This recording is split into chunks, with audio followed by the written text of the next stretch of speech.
In this exercise tutorial, I'm going to be showing you how to do hip extension with a resistance band. I've got three things here. So the resistance band, I've got a pillow, and I've also got a mat, and those are for my support during the exercise. Those are optional. You can use them if you want, if it makes you feel more comfortable.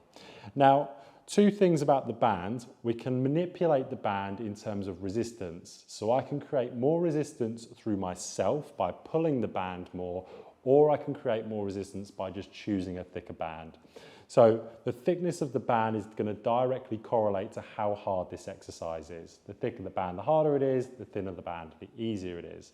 And everyone watching this video is going to need a different band based on strength. It's really important that we put the band in the right position on the foot. And this is because if we put it too high where the toes are, there's a chance that it could ping back. So we want to put it underneath all the toes on the forefoot. I'm then going to come into a position where I'm flexed at the knee, so I'm creating that right angle at the knee and also at the hip, so knee and hip. So from here, I'm then going to create the resistance, and I'm going to come straight out and back in. So I'm pushing out and away, creating more resistance on the band, and then coming back in.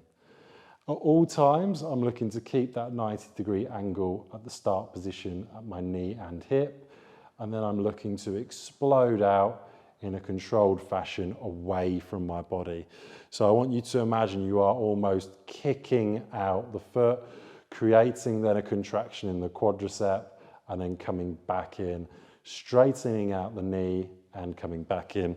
You would repeat that for your desired amount of sets and repetitions, and that's how to do hip extension with a resistance band.